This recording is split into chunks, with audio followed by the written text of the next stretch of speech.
Alhamdulillah, it's good to see everyone here. Thank you all for coming to our MDQ Academy fundraiser.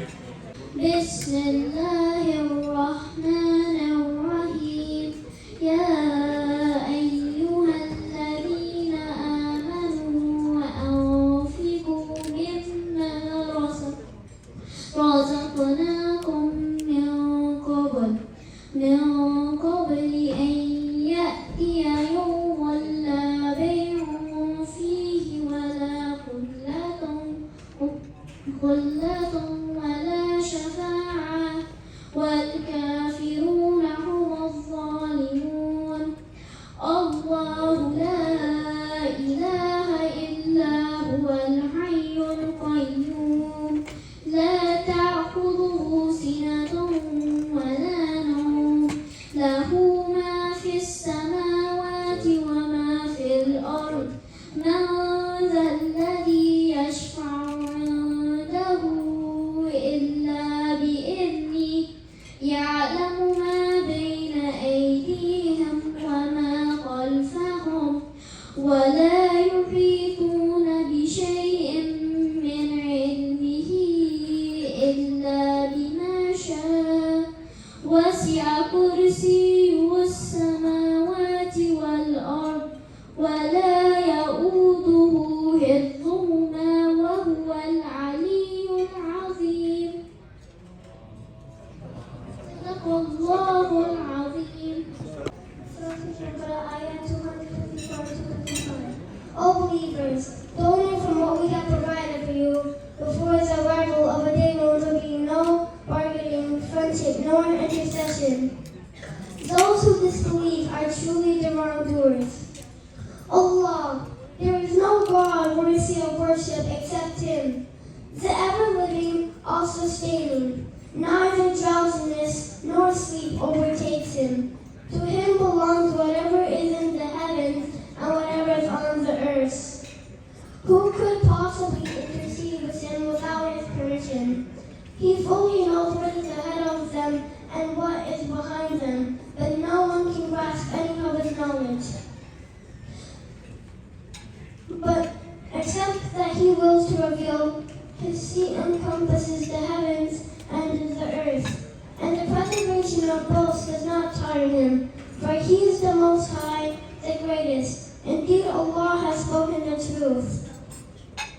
My heart is bleeding. My soul is injured. I'm feeling pain, as all of you experience the same thing. In Islam, killing one innocent person, as if you killed a humanity. And if you save one life, as if you save humanity. Unfortunately, we are in the era where things are happening not respecting this. There's a lot of violation for humanity and for humanitarian values. It's happening. Let's make dua. This is a thing which we can do at least. And I'm taking advantage of this podium and this platform so we can make dua together, inshallah. Those who are the Mazlumeen all over the world, may Allah subhanahu wa ta'ala make it easier for them. Amen. May Allah subhanahu wa ta'ala bring peace to them. Amen. May Allah subhanahu wa ta'ala forgive all of us. Amen. Give us peace and give us strength. Elevate our taqwa and our iman. And I ask Allah's mercy and His rahmah and His blessings. ربنا اغفر لنا وارحمنا أنت مولانا فانصرنا على القوم الكافرين برحمتك يا أرحم الراحمين آمين يا رب العالمين. On the behalf of MDQ Academy and all stakeholders, I want to say welcome to all of you. Jazakallah khair for your efforts and for your support. May Allah subhanahu wa ta'ala reward every one of you for each single step in this world and hereafter. Without further delay, I want to introduce one of our star students. I want you to have some glimpse of our product. One of our students, she is 9th grader. She is Jannah, mashallah, and she is the winner of Miss competition Those who doesn't know what this competition is, a inter-school, a Muslim event. It's a big event. So we have the regional. She represented MDQ Academy, got the first place.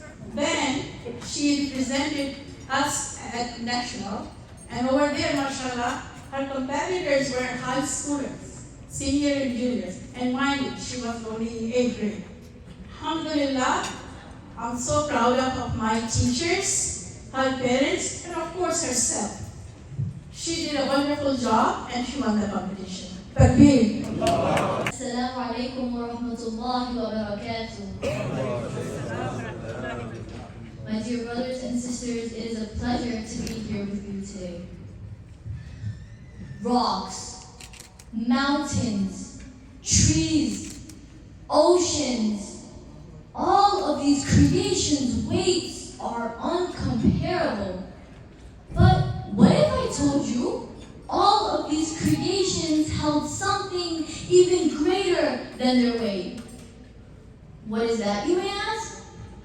Power. Each of these creations holds power. Brothers and sisters, whether you know it or not, each of you here holds power. But let me ask you the big question.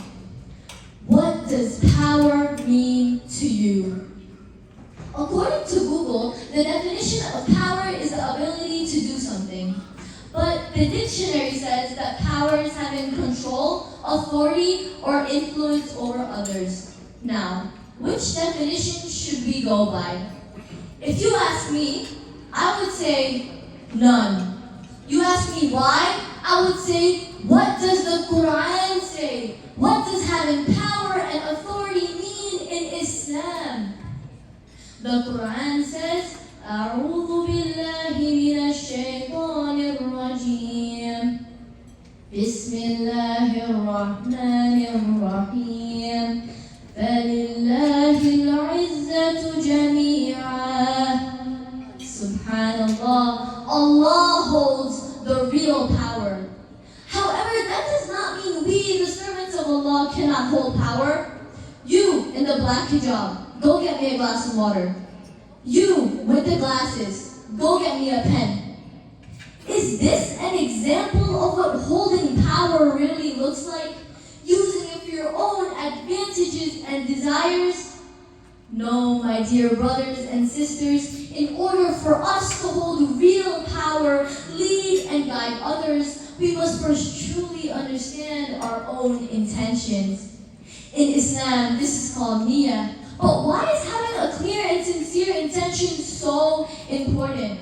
Well, intentions are a crucial piece of our iman.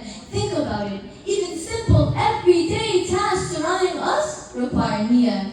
Making wudu, praying, even eating, starting in the name of Allah, Bismillahirrahmanirrahim. Eating, brothers and sisters, a task we do daily. Having a clear and sincere intention to even eat shows us the real power of our niyyah. In order for anything to be done, a clear and sincere intention is always required. It is essential to understand that spending your wealth on materialistic and worldly things is not the best thing to do. This is the power that Allah has given to many of us, and we will be asked on the day of judgment on how we used it. Allah subhanahu wa ta'ala says to the Prophet in Surah Al-An'am, أعوذ بالله من الشيطان الرجيم بسم الله الرحمن الرحيم ولو ترى إذ وقفوا على النار فقالوا يا ليتنا نرد ولا نكذب بآيات ربنا ونكون من المؤمنين. If only we could be set back, we would never deny the signs of our Lord, and we would surely be of the believers. They will cry, send me back, Ya Allah, send me back. These people will swear that I will pray this time, no more spending my wealth on worldly objects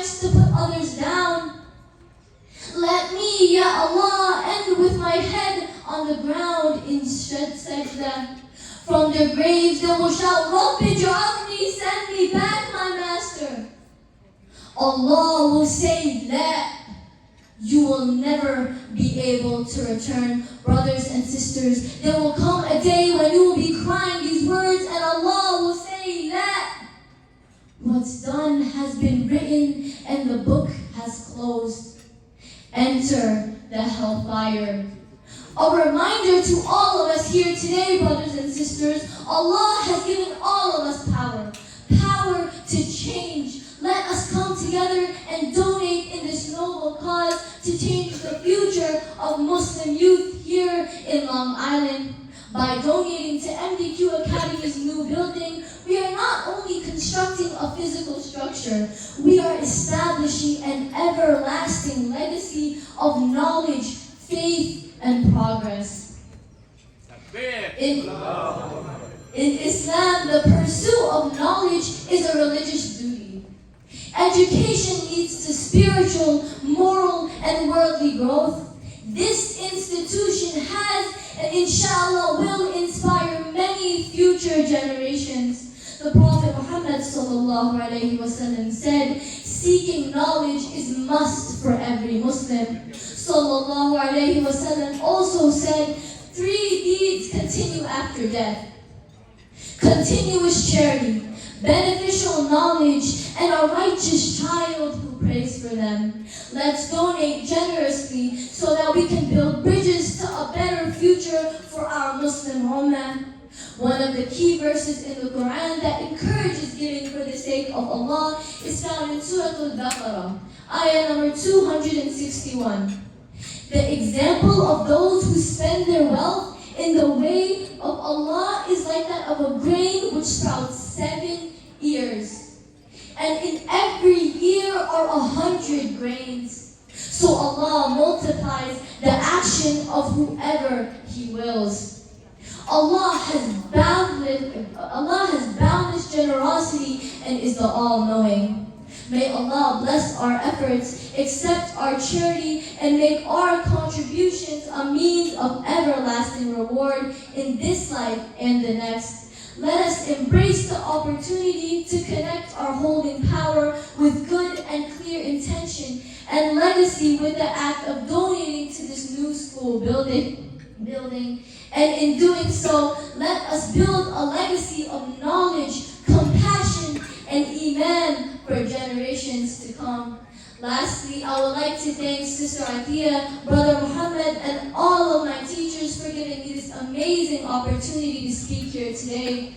And my parents for supporting me through everything I've ever done. But above all, I want to offer my most profound gratitude to Allah, the most merciful and most compassionate. It is His guidance, blessings, and the opportunities He has bestowed upon me that have brought me here today.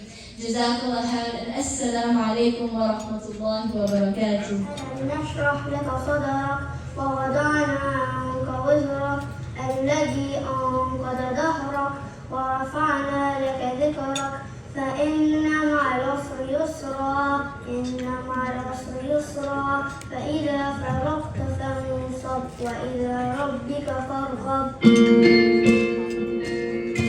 This building, when we first saw it, and we brought some people who were more familiar with construction and all, everybody was telling us this is a daunting job. It needed serious renovation, so there's a lot of things that needed to happen, from the roof to everywhere. Even the boiler system had to be replaced. But alhamdulillah, we started the work, we built the building, and the work has been ongoing.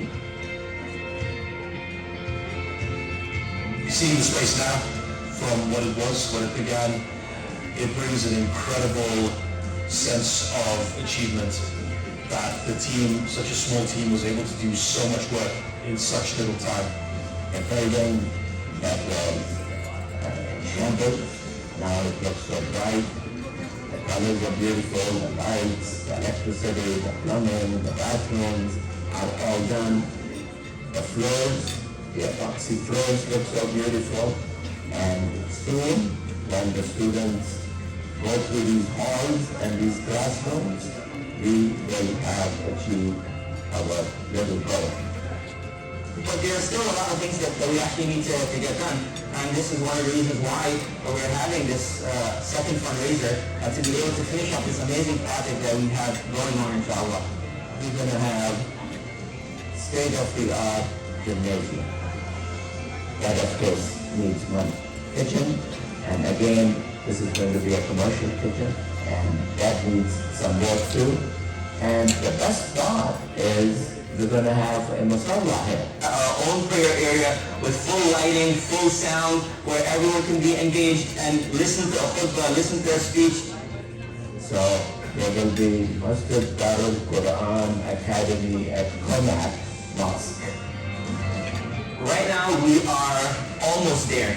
And there's just a last push that we need to make every single thing perfect for our students. And so we're very, very excited to make that move, but we just need the help from all of you guys to make this happen. We can see the finish line, and it's just a matter of that final push to get us across. I appeal to our communities to continue their generosity, and we will get there. I just hope and pray that we can get across that finish line as soon as possible. We have eager parents and students waiting to come into the space and to learn and to grow and develop. And it's going to be such a benefit to our entire community when that happens. Wow, subhanallah. What a whirlwind of a year we have had. Alhamdulillah, MDQ Academy is now the owner of the largest property out of any Islamic organization in Long Island and New York City. Alhamdulillah. And for that, you all deserve that credit. Give yourselves a round of applause. 6.4 acres in the heart of Commack, in a beautiful neighborhood, 34 classrooms, the capacity for nearly 1,000 students, a full sports complex, a musalla for over 250 people, a commercial kitchen. It is all by the grace of Allah subhanahu wa ta'ala and through your donations and your du'as. We want to show you where all of your support throughout the years and all of your du'as have brought us, the legacy that you all have created and will leave behind for your youth and for your future ummah. Our journey started with $1.5 million that you, our community, has raised for years when owning our own building was just a dream. That $1.5 million has given us the down payment for this building last year. And then we were faced with this daunting task of repairing this massive building. It had strong bones, a strong skeleton, but a building that had been abandoned for 7 years, with a leaky roof, flooding the building during rainstorms, broken windows, with grass so high that a family of deer moved onto the property. A property so badly maintained, vandalized, ignored, that we knew we had a real gut job on our hands. So yes, we started with estimates ranging from possibly $6 million and upwards for the repairs of the building. But alhamdulillah, with every single one of your donations, your time and your efforts, we have come to a point where we have completed about 80% of the entire project in a very short amount of period of time. Even my house took 1 year of renovation. I've done it twice. And alhamdulillah, in a matter of about 9 months, we have come a long way.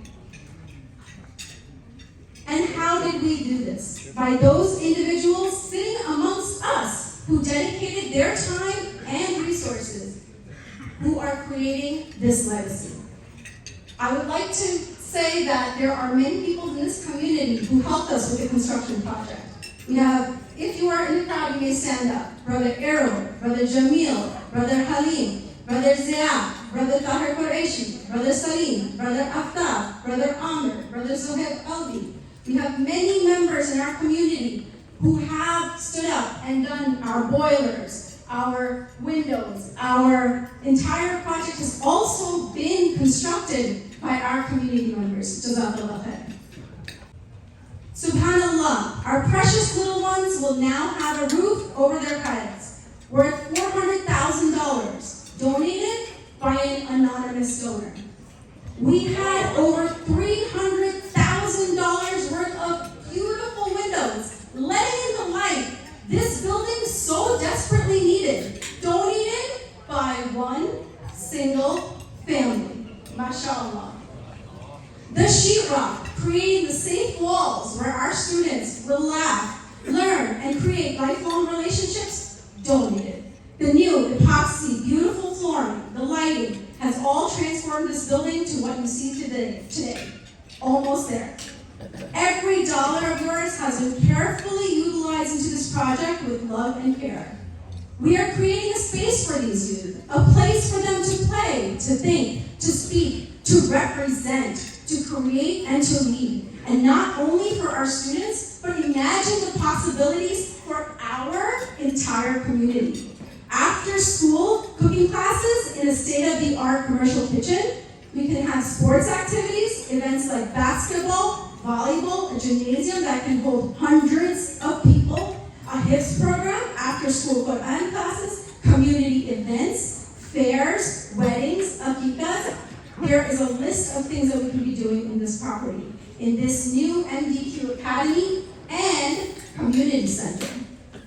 Looking around, I also want to see, I see all of my friends, and I realize my entire community, my friends, my kids' friends, for over a decade, we came together because of MDQ Academy.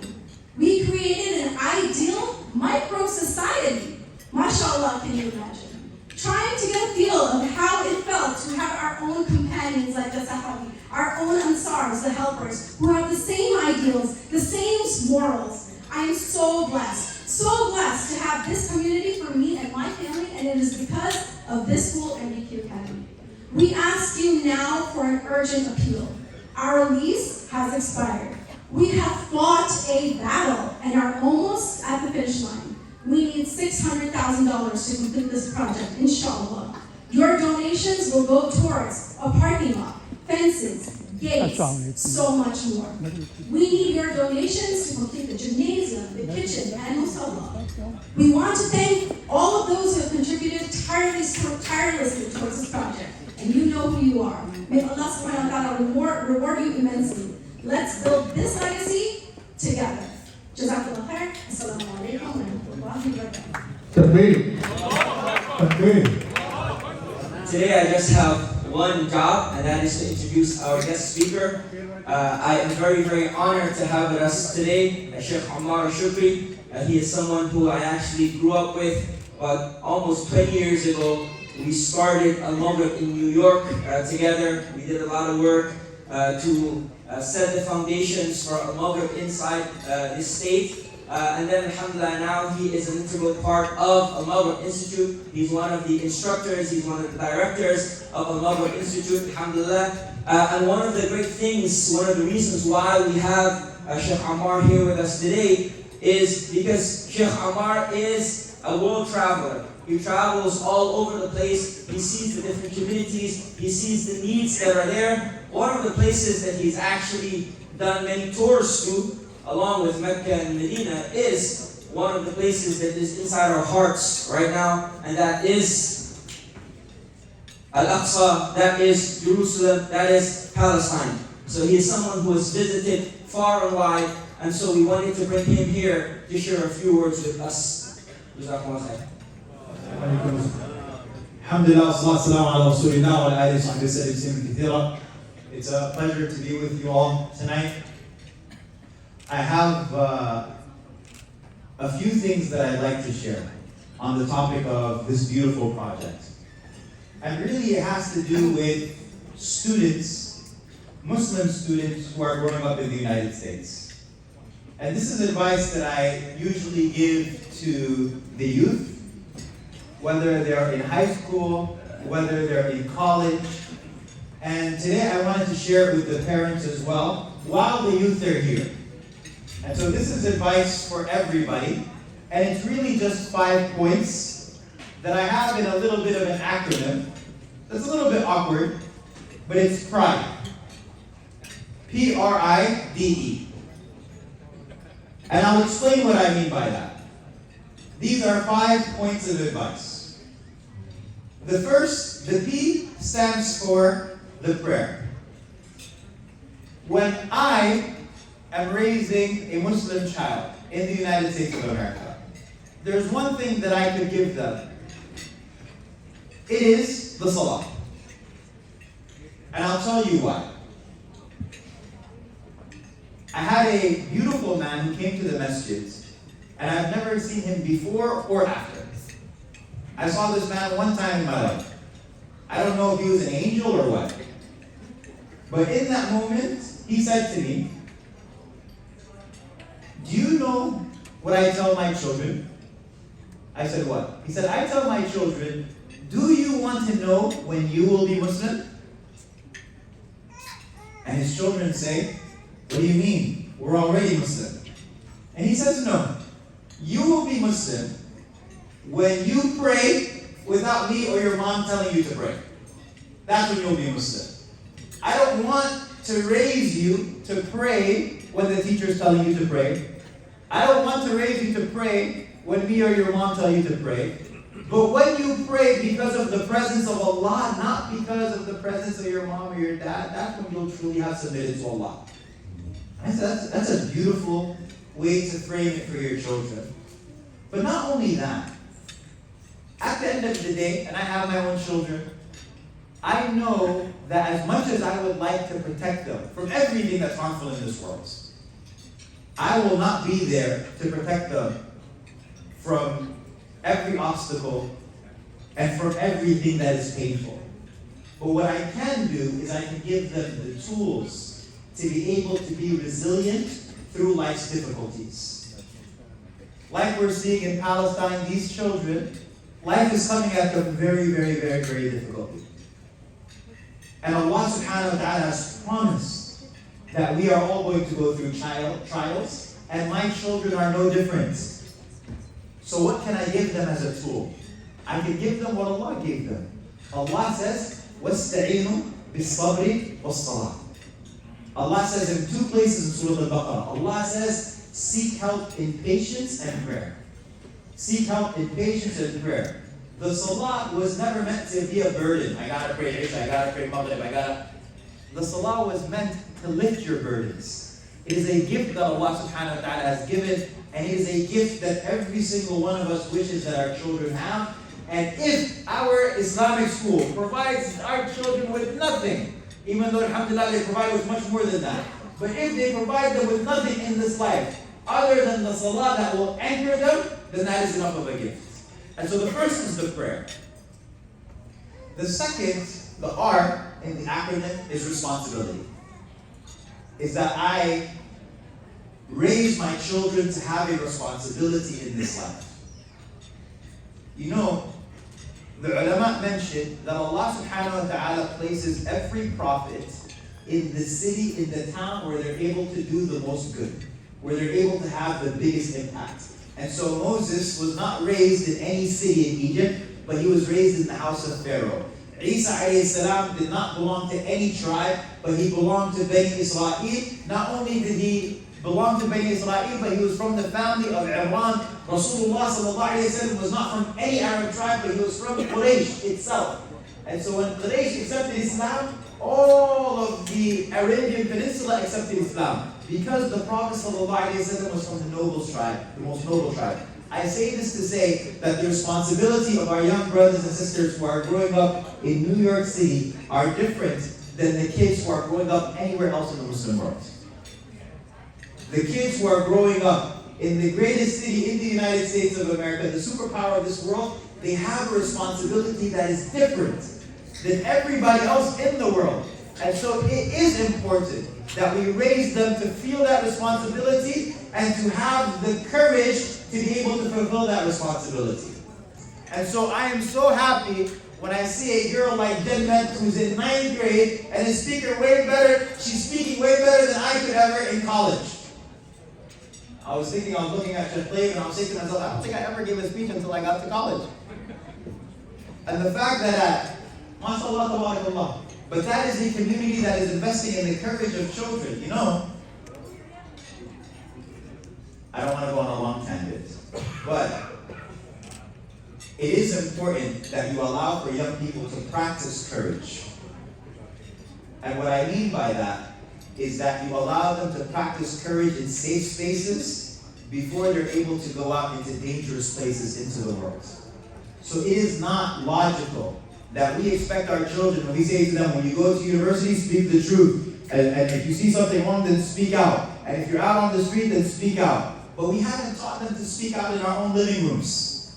We haven't taught them to speak out in our own masajid. We haven't taught them to speak out in our own schools. And so one of the most important qualities that we can infuse in our children is practicing courage in safe places so that when they are in open areas that they have become comfortable speaking truth.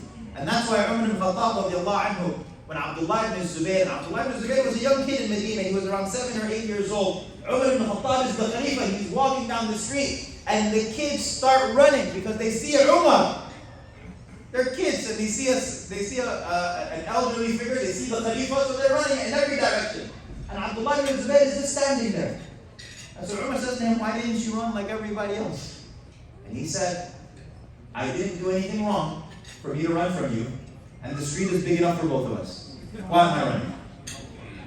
And so Umar ibn Khattab radiallahu anhu, he didn't say, oh, what a talkative kid, what a loud kid, what an obnoxious kid.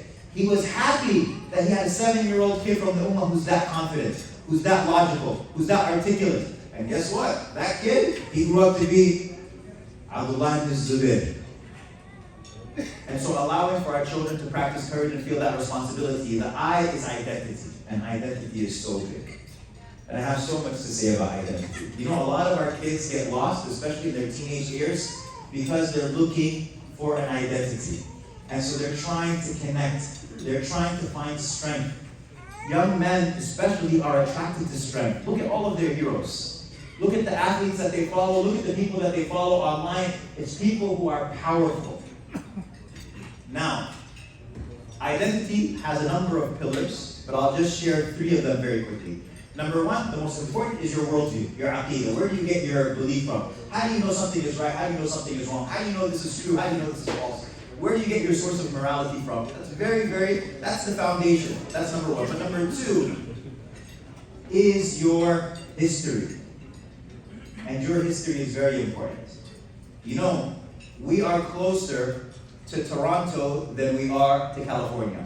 But when we're in school, we'll learn about the California gold rush and we'll learn about the Alamo in Texas before we learn anything about what happened in Toronto or happened in Canada. Why? Because you need history to form a collective identity.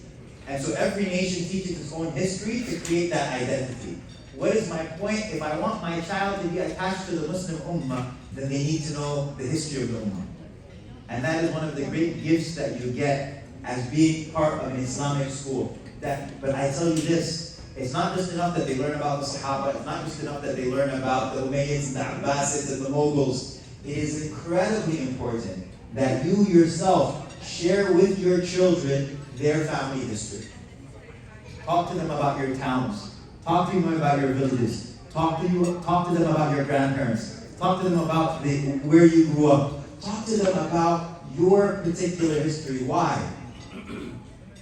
And I know it's difficult, and I know a lot of times it seems like you're talking to them and they're not hearing and they're not listening, but I promise you they are absorbing. And one of the greatest gifts that you can give your children is that you give them their history. We learned in American history that when slaves were brought over from West Africa to America, one of the first things that they did was they canceled out their last names and they removed their tribes. Why? Because if this person does not know that they are the children of scholars and the children of poets and warriors and craftsmen and businessmen, then it becomes very easy to convince them that they are whatever you say they are. So you want to call them a terrorist? They're a terrorist. They don't know anything better. You want to call them backwards and barbaric? Fine. They don't know anything better. But if you tell them from before, this is who you are, and this is where we're from, and this is what your lineage is, then it becomes incredibly different. It becomes incredibly difficult for anybody else to convince them anything else. So give them the gift of your history. And then the third one is language. But I need to continue. So the D is discipline. And I mentioned this a little bit in the halaqah with the youth earlier, but there is few things that determine a child's success in life more than the discipline that they learn to implement in their elementary school or middle school period. For them to learn good study habits, for them to learn how to have patience, for them to learn to delay gratification to achieve a goal that is greater than today's moment, for them to learn these incredibly good habits becomes a precursor to success that Rasulullah sallallahu alayhi wa sallam, he gives in a beautiful hadith. And this hadith, I always used to tell people, if there's one hadith I would like to have hanging on my wall, it would be this hadith. The hadith is reported by Muslim. The Prophet sallallahu alayhi wa sallam mentions three things that are a key to success. He says, number one, he says, "Ikhlis ala ma yanfa'uk." He says, focus on what benefits you. Three things. Number one, focus on what benefits you. What do you want to be? What do you want to do? What do you want your children to do? How do you want them to contribute? What benefits you? Number one. And then number two, he says, and seek the help of Allah. That you make dua, that you pray. And then number three, he says, وَلَا تَعْجِزْ, and then don't give up. If you do these three things, you will be successful. Focus on what benefits you. Number two, seek the help of Allah. And then three, be consistent, be disciplined, be dedicated, be patient until you get to where you're going. Do not give up. And the Prophet ﷺ says in another hadith, there is no one who's been given anything more comprehensive than endurance, perseverance, patience, sabr. And so, the fourth quality that if we could present to our children, if they could absorb, it would be discipline. And then the last one that I think is so crucial in a space like our Islamic schools is evolution.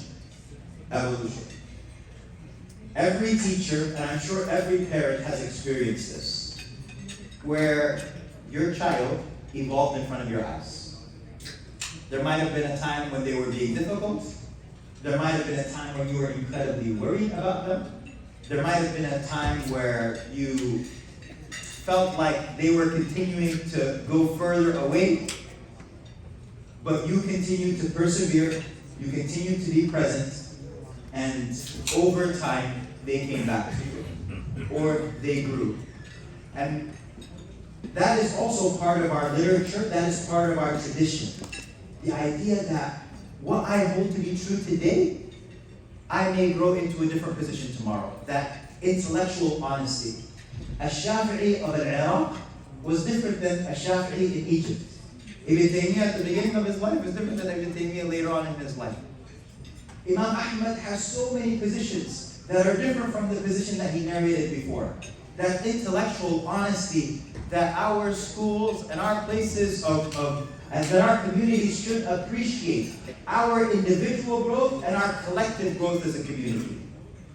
The submission to the truth, no matter where I find it, and allowing for our children to grow. When I was 14 years old, I never went to Islamic school, but when I was 14 years old, I remember sitting in my English teacher's classroom, and he had a quote from Mark Twain.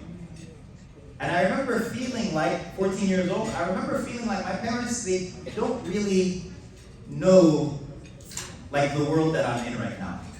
When you're a young kid, your parents have the answers for everything. And then 11, 12, 13, your friends know more than your parents. So I remember feeling like that at 14.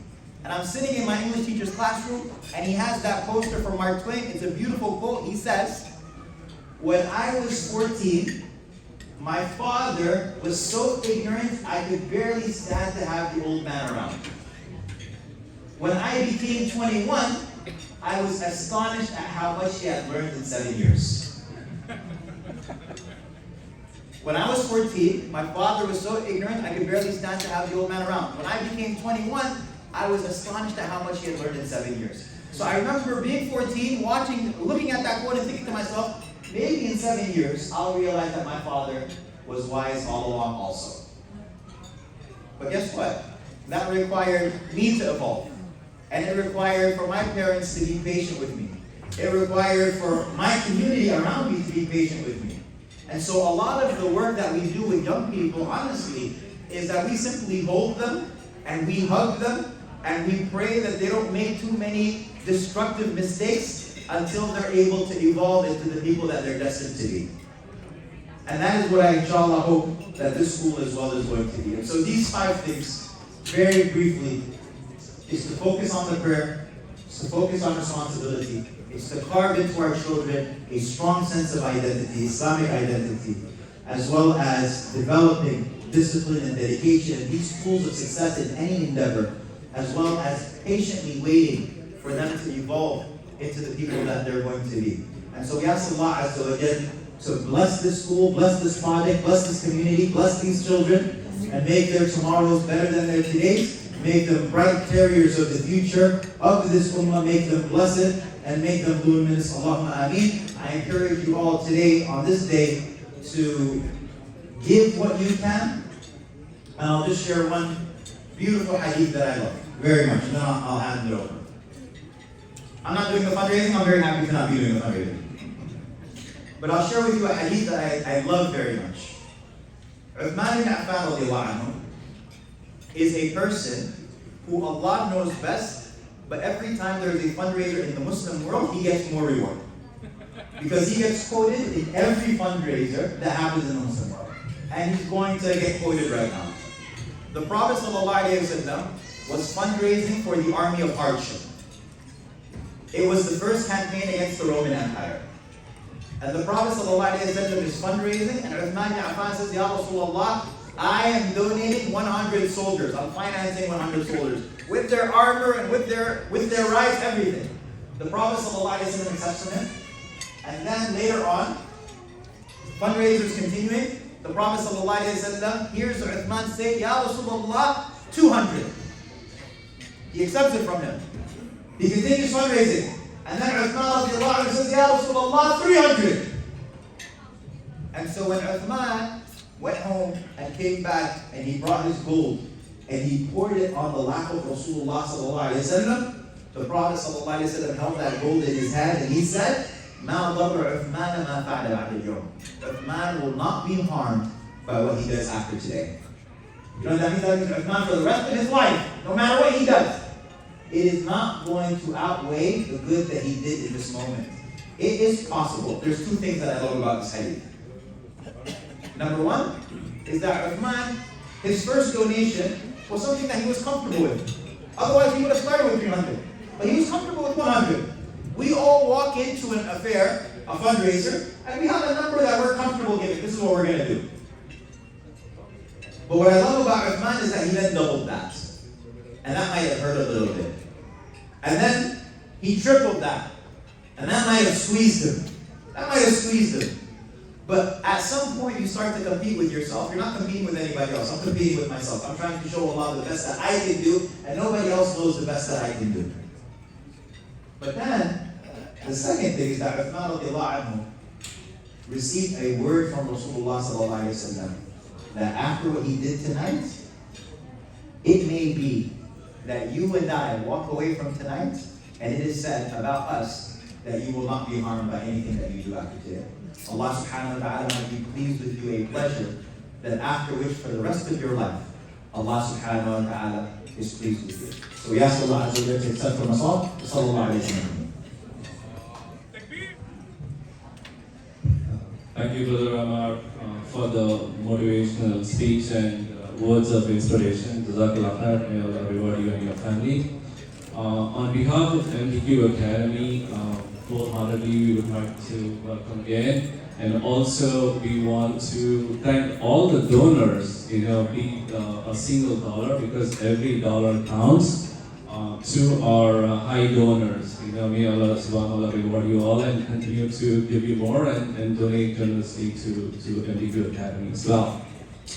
So now we would like to recognize and call our high donors and give them a certificate of appreciation. And I would like to start with our founding member, chairman, a big donor, continues to donate generously, committed to Masjid and MDQ Academy, and has spent good part of his life dedicated to Masjid and MDQ Academy. There's no doubt about it. I'm sure everyone knows about it. Without further delay, I would like to call Dr. Hafizur Rahman to come and take the certificate of appreciation.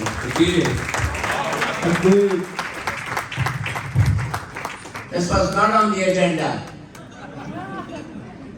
We apologize. We can skip this. I know it's part of the. Thank you. Jazakallah. This is your school, your children's future, and you will see the benefit of this. So all I can say is be very generous today so that we can get to the finish line. We have come a long way.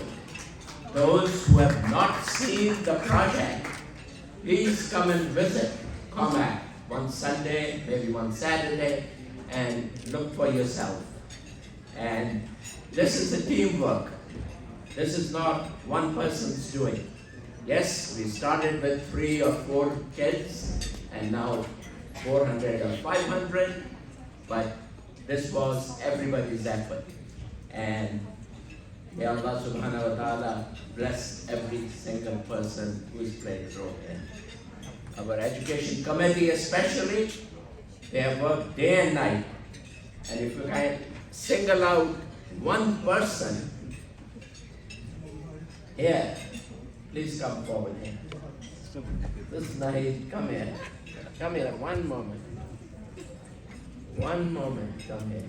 A big hand for Sister Nahid. As hard as she has worked, I'll just tell you one thing about her.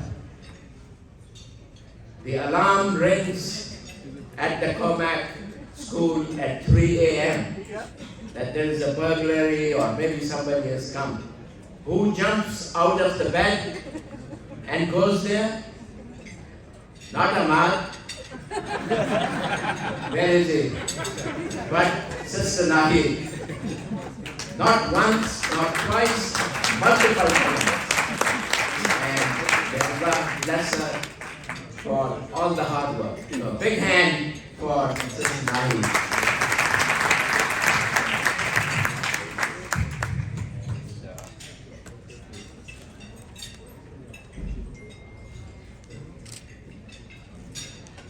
Dr. Hafiz is our pillar of Long Island for MDQ also. Jazakallah khair. And I accept this on behalf of all of you. Thank you. Now, I would like to request out of the Quran. I would like to request Dr. Nasser Shahed to come and accept the certificate of appreciation as well. Next is Dr. Hasib Sareed and his wife, Sister Mona, our highest donors almost every year. May Allah subhanahu wa ta'ala bless them and their family. And Brother Jibreel Sarish, if he's here as well. And his wife, Sister Samira, Brother Rashid Suleri, tremendous work competing with Dr. Salim and his family for highest donor prize. And also Brother Rashid Suleri, he's going to collect the certificate on behalf of Hunt Foundation, Umar Islam. I'd like to request Brother Noor to collect the certificate on behalf of Dr. Kesham Atwa. And Brother Aftab Khan, someone from his family, if they're here, please come up. I know Brother Aftab is at Umrah. And our brother Hassan Bajwa, construction giant. Anyone from his family, if you're here, please come and take the certificate, accept the certificate as well. Brother Syed Nadeem Kirwani and Sister Amina, Brother Sulaiman Najmi, Brother Mohsin Chaudhry, Dr. Muhammad Hussain, Brother Muhammad Hafizullah, Brother Irfan Khwaja, Wala Sheikh, and Brother Soni Dastagir. And also he will collect the certificate on behalf of Dr. Rashid Khan and Saif Nagra.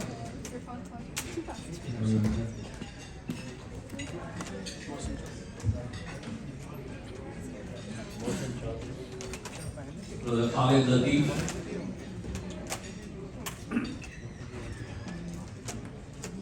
Thank you very much. Allah bless you. Jazakallah. Thank you everyone from Suffolk. A few words for everyone.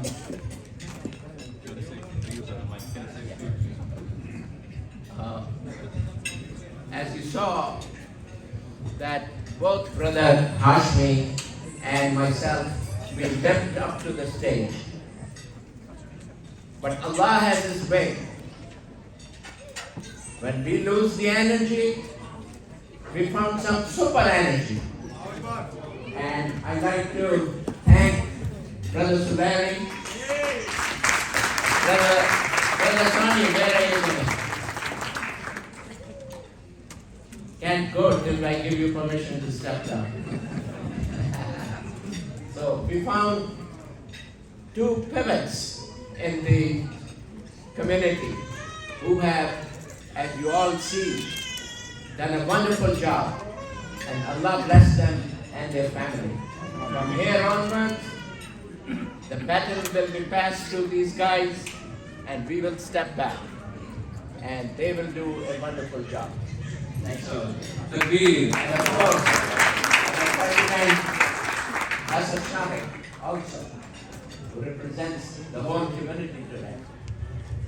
I would like to introduce our fundraiser speaker, Brother Shahir. I asked him for his bio and he flatly refused to give any details. All he said was just introduce me that he's from Atlanta and born in Syria. That's it, no further, he said. So with that, Brother Shahir, can you please come?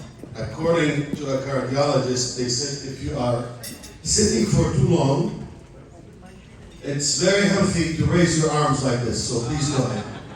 Raise your arm. And then he said shake your fingers like this, so you will not have stiff fingers when I ask you for money.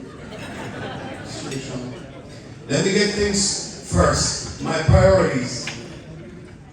I want you to imagine yourself right now that you are in the middle of the desert. 3 days without water, and the temperature is 110. You're in the middle of the desert. 3 days without water, and the temperature is 110. And you are about to make dua. Can you imagine that your heart is in that dua at 100%? Nod. Yes? Very good. Open your hands like this and say Ameen to what I'm about to tell you. Allahumma kun ma'ahila fi Filistin. Allahumma kun ma'ahum wa la takun alayhim. I am addicted to watching what's going on, like you. And I pray to Allah to lift them. And I pray to Allah that everyone who died, Allah will give him the permission to give shafa'ah for 70 of his family, and we are their family. Number two, I need a big hand for the people who are serving us the food and the salad. Give them a big hand. I would like to recognize the VIPs of this meeting. If your son or daughter right now is not in school, MDQ-owned, I need you to raise your hand. If your son and daughter, mashallah, if your son and daughter are not in school right now, raise your hand. We want to thank you and honor you to come and realize it's not about the kids, it's about raising a community for the future. Give them a big hand. And the soldiers of the school, where are the teachers of the school? Where are they? No, stand up, I want to see you. We need to recognize the overworked and underpaid. Give them a big hand. To the teachers, you have an aman. And if you're going to produce, in the next few years, 100 kids, we're going to be men and ladies, in 10 years. If you're going to produce 100 of them, I promise you, one of them is going to make it all the way to the White House. And only then, America will do better again. Where's Sister Jannah? Stand up, Sister Jannah. I want you to look around. How many people will vote for Jannah over Biden?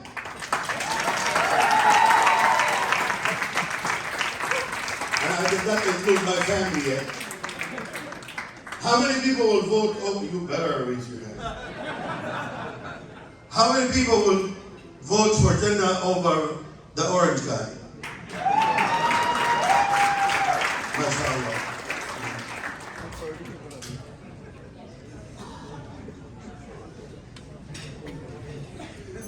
One of the most dear to me, fundraising is the one I do for schools, and they are the most difficult. You're asking the people that pay tuitions for 2 or 3 kids to come and make another push. When Sister Nihad called me, I looked at the phone, and a part of me did not want to answer because she called me 5 days ago. And I have to be in Miami tomorrow, and then I have to be in LA on Sunday. So I told her, is it going to be for school or a masjid? If it's for masjid, alhamdulillah, I'm busy. She said for school, I said to her, wallahi, I'm coming even if I have to walk. So, and Sister Nihad, thank you for calling me 40 times to remind me that tonight is the fundraising. May Allah help your husband. Where's her husband? Why do you let her decorate the house twice? I need you to be the man. Give it up for Nihad.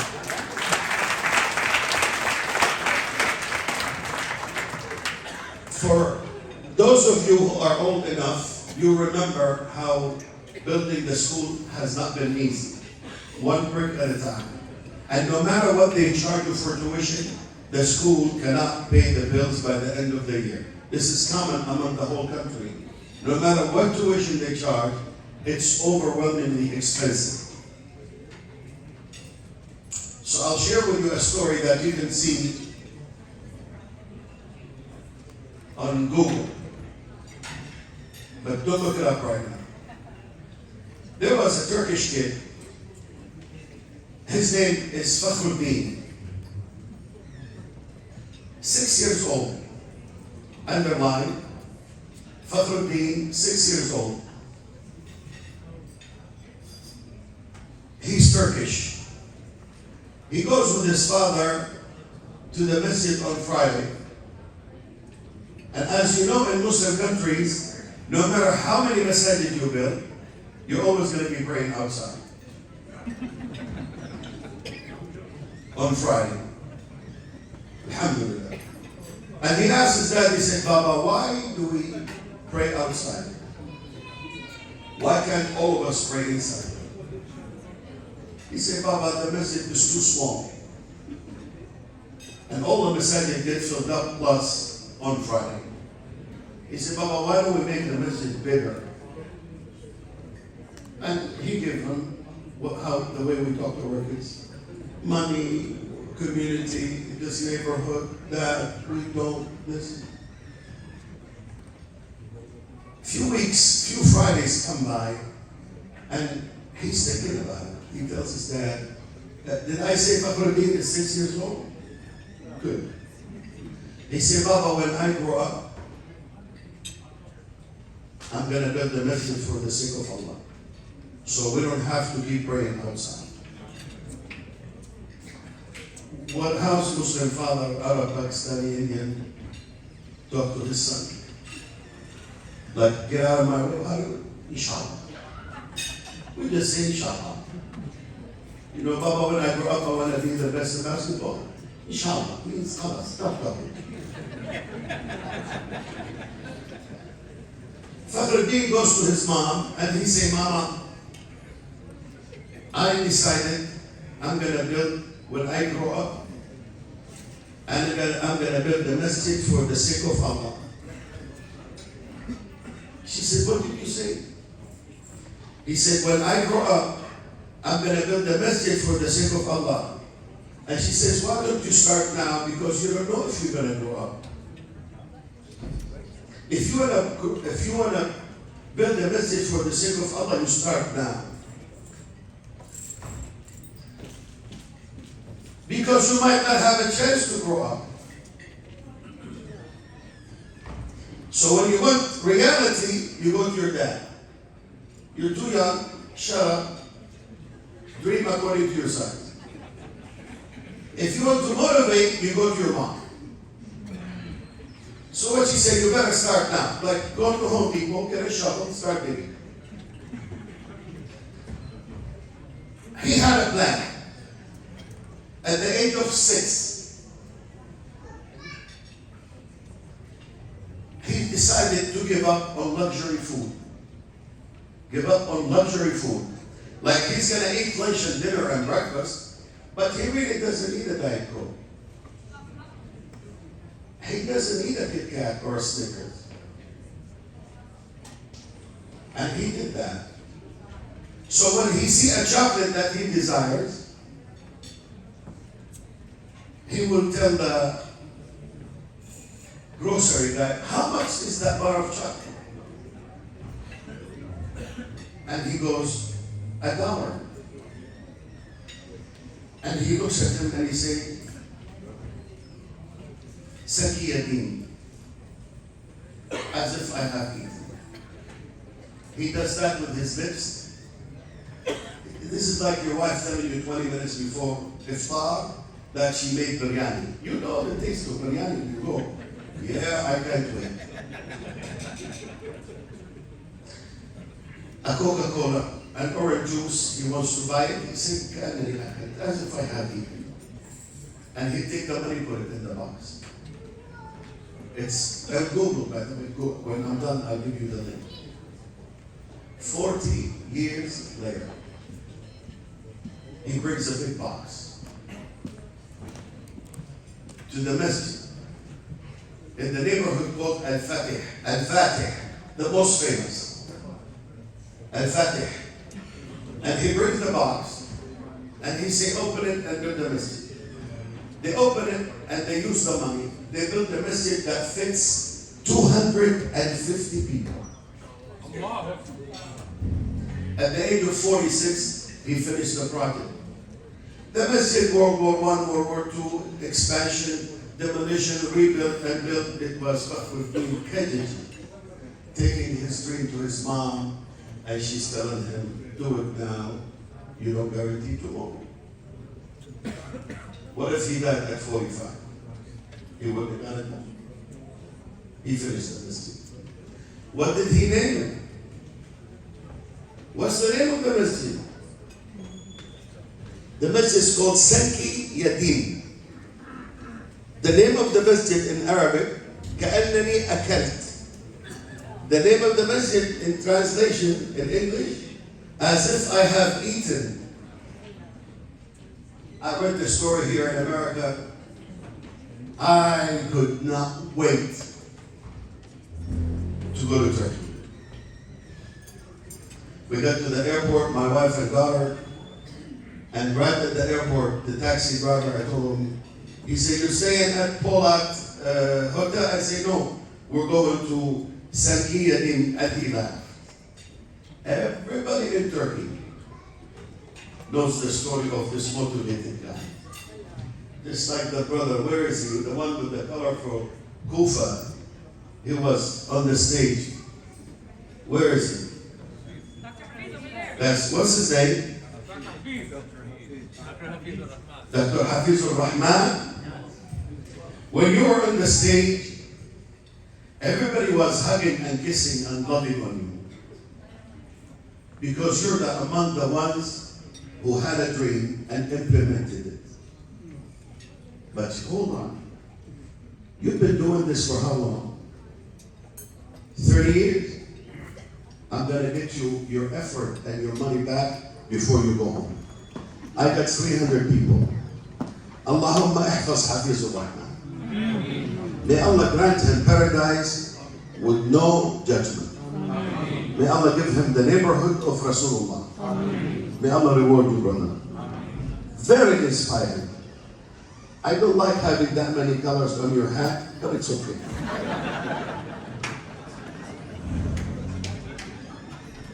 Fakhruddin finished. He called it Masjid Ka'annani Akat, Saki Yadi. Got to the airport, told the taxi driver, need to go. My wife says bags, luggage. I said, that's what I came for. And we went there. Brother Daniel, where are you? He's here. Right here. Right I need you to put the photos. That's, can you see it? Okay, now you can. Now you can? Put the, that's, okay. I gave you a tough job, didn't I? Saki Yadim Jami. Jami' means masjid. Saki is in Al-Fatih. In Al-Fatih, there's a masjid maybe twice the size of Long Island, called Masjid Al-Fatih. This one here is in a neighborhood. Send a picture, Daniel. Before Fajr. That's the neighborhood. This is my daughter and my wife. Okay. That's not my daughter. That's me and the Imam of the masjid. The Qibla is behind me. I was too fat, I covered it. And then my wife and my daughter. That's the neighborhood. When I was Saki Yadim, Saki Yadim, Saki Yadim, it's like the whole neighborhood followed me, and I'm supposed to have lunch at everybody's house before I go to the hotel. This is my daughter, and with the white hijab is my wife. I call her my halal roommate. And that's, the project might not finish during your lifetime, but make the intention. This work for the sake of Allah is not a teamwork. It should be an individual who say to himself, Ya Allah, help me do it myself. If they come and help me, ahlan wa sahlan. If they don't, Ya Allah, make me capable of doing it all by myself. Rasulullah took an oath 3 times. 3 times. What he said? Wallahi, wallahi, wallahi, ma naqasa malun min sadaqa. Your wealth, your 401k, your investments, your retirement plan will not decrease from giving. We need to finish the school and benefit from it. Also for the young ladies, brothers, when you go on YouTube, I want you to read a story called You either build schools or you're going to end up building prisons. And it's about elephants, because elephants behave like us. On YouTube, say, you either build prisons, schools, or you build prisons. May Allah reward you and honor you and take care of you. It looks like you trust me. This is time to go, yes. Just give me your credit card and go home. There's a number we're going to start with that we already, a brother does not want his name mentioned. Give it up for Brother Tahir. Of announcing a donation of $25,000 from an anonymous donor. The donor wishes to stay anonymous. It's not here, but yes, and he will. Takbir. Give a big hand to the brother, please. Barakallahu feek. I have $5,000. Takbir. Allah Akbar. No, it's too late. He's asking me if I can go back to 50s. That's it. Shake. I need $50,000. You got 75 here. MashaAllah. Can you come to the stage, let us celebrate you? Come here. Where are you from? Where are you from? What part of Pakistan? I really don't care. Do you guys know how to make biryani at your house? I got people. Like on Sunday in his house, inshallah, biryani. Always. What's your name? Rashid. Brother Rashid and Brother Mohsin. Brother Mohsin gave me $75,000. Takbir. Brother, I always do the parking lot. Yeah, I'll get excited. Imagine the bowl. I do the parking lot before I come in. I see a lot of nice. They are releasing people from Toys R Us, by the way.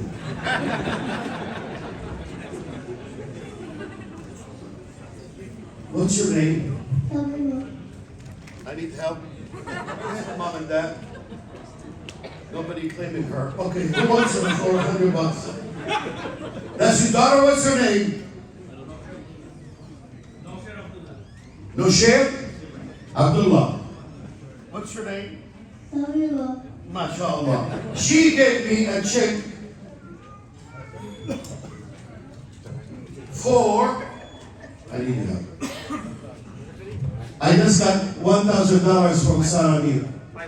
$500 from Nawja Abdullah. Give it up for Nawja Abdullah. Thank you, Ammar. Thank you. Once again, you guys showed up and thank you very much for your generosity. So my job starts when, the main speakers and the main fundraising is all done.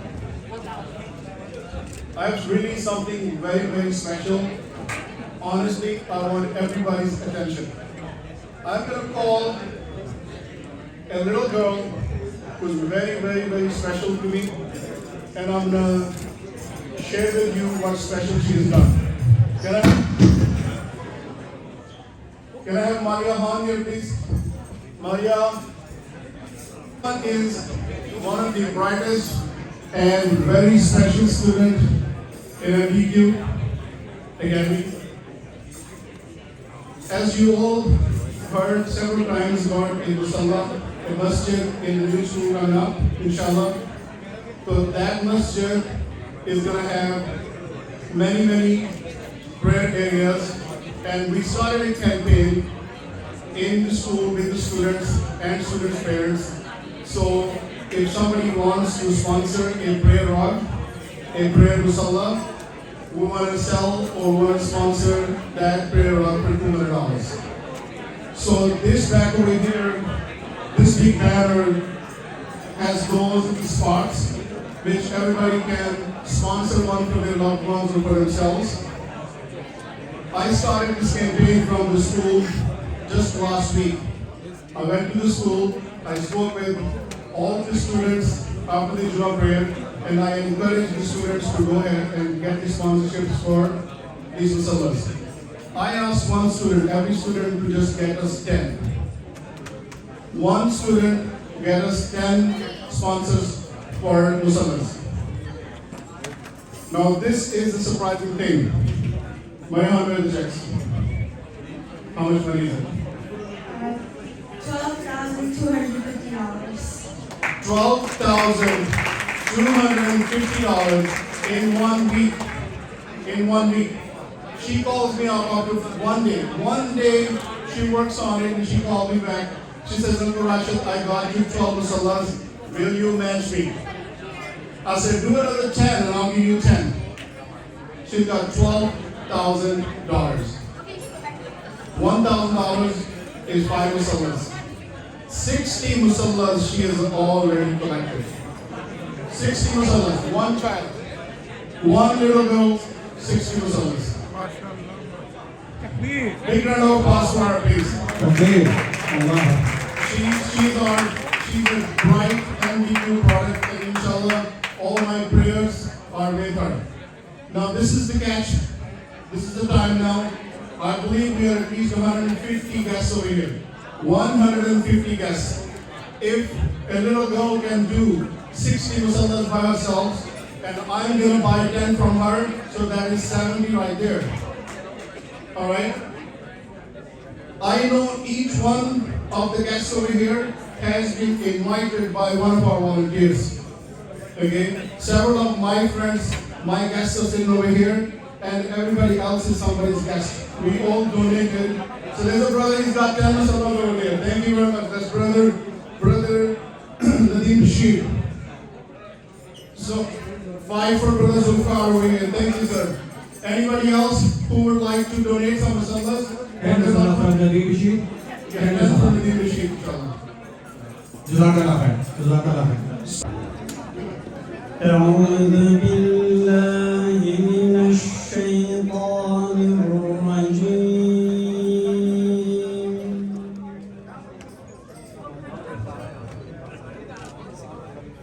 بسم الله الرحمن الرحيم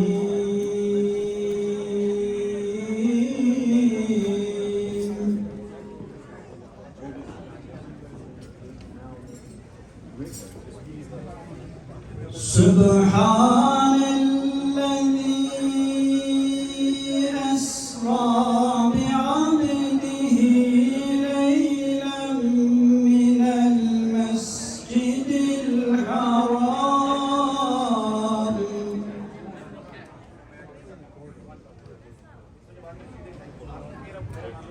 أسرى بعبده ليلا من المسجد الحرام إلى المسجد الأقصى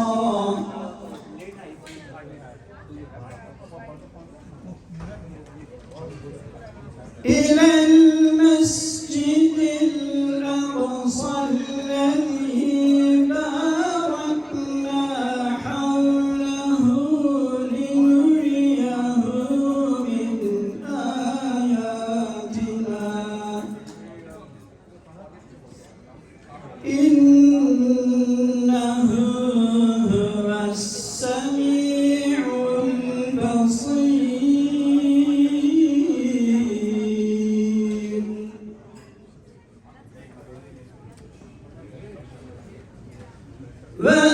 وآتينا موسى الكتاب وجعلناه هدى لبني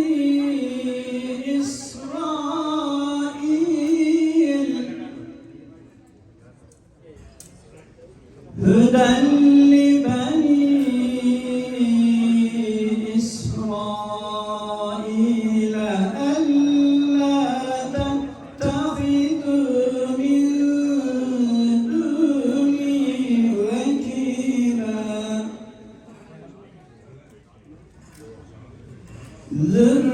ذرية من حملنا مع نوح إنه كان عبدا شكورا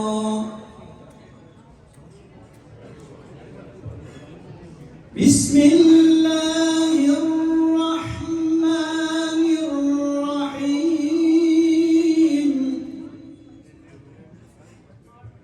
الله لا إله إلا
المرسلين والحمد لله رب العالمين آمين رب العالمين الصلاة والسلام على سيدنا محمد وعلى آله وصحبه أجمعين واعف عنا واغفر لنا وارحمنا أنت مولانا فانصرنا على القوم الكافرين واعف عنا واغفر لنا وارحمنا أنت مولانا فانصرنا على القوم الكافرين واعف عنا واغفر لنا وارحمنا أنت مولانا وأنت أرحم الراحمين اللهم صل على سيدنا محمد بعدد أنواع الرزق والفتوحات يا باسط الذي يبسط الرزق لمن يشاء بغير حساب ابسط علينا رزقا واسعا من كل جهة من خزان بغير غيبك بغير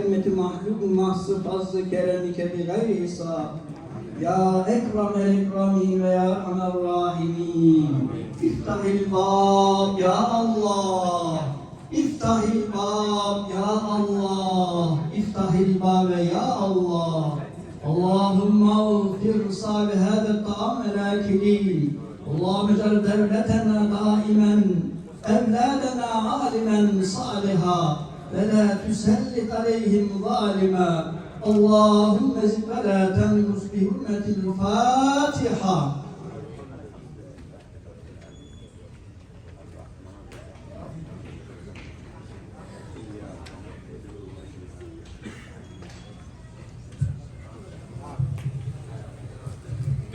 Jazakallah Sahib Takbir. And at the end, again, thank you very much for all my guests. Don't forget to like, comment and subscribe.